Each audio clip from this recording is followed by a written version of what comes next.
Potential energy, okay, P is equal to mgh mass into gravity into height. Kinetic energy क्या होता है, half mv square.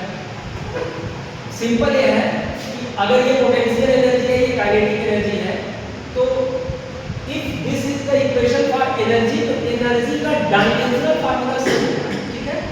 No matter इनका calculative formula क्या है, लेकिन इनका डायमेंशनल फार्मूला, अगर इन दोनों एनर्जी है तो डायमेंशनल फार्मूला सेम होगा। इसका मतलब ये है कि हमको ये प्रूव करना है कि पोटेंशियल एनर्जी का डायमेंशनल फार्मूला जो है वो काइनेटिक एनर्जी के डायमेंशनल फार्मूला के बराबर है, ठीक है। यही प्रूव करते हैं। तो हम सबसे पहले निकालते हैं पोटेंशियल एनर्जी का। पोटेंशियल एनर्जी की नथिंग बट का mgh, ठीक है। ये p हो गया, तो इसका कितना होगा, m मास है, मास के लिए हमने क्या लिखा, कैपिटल M स्क्वायर ब्रैकेट लगा दिया। g acceleration due to gravity, g is nothing but acceleration due to gravity. Acceleration due to gravity का मतलब हुआ मीटर पर सेकंड स्क्वायर।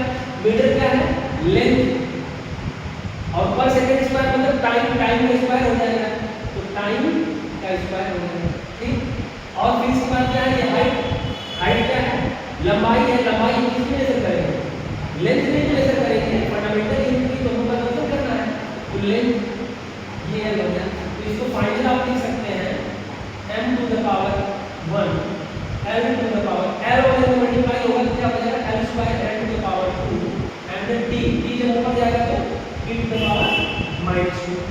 ये हो गया क्या, पोटेंशियल एनर्जी का। Now coming to the kinetic energy. Kinetic energy का formula क्या है, simple, half mv square, mass into velocity square. देखो ये हाफ कांस्टेंट है, इसको यूज करो या नहीं करो doesn't matter, okay. While calculating dimensional formula, इधर लो यहां पर, while calculating dimensional formula you can ignore this constant value, okay.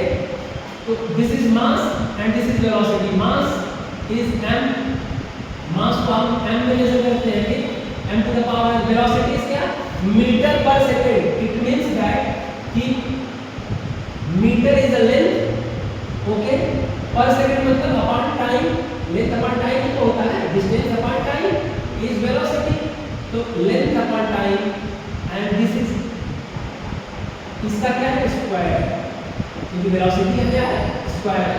Now this value is equal to m to the power 1, यहां पे क्या आ जाएगा, l स्क्वायर आ जाएगा, और नीचे क्या आ जाएगा, t स्क्वायर आ जाएगा। अब इसको सिंपलीफाई करके लिख लोगे, m to the power 1 l to the power 2 and t to the power -2, this is exactly equal to this value. इसका मतलब क्या है कि एनर्जी का फार्मूला देखिए ध्यान से, इक्वल है ना, तो potential energy as well as kinetic energy, these are the formula for energy, that is why the dimensional formula of both energy are equal and not only the dimensional formula of this kinetic and potential energy, but कोई भी energy हो उसका dimensional formula, बस उसकी fundamental unit नहीं बदलनी चाहिए।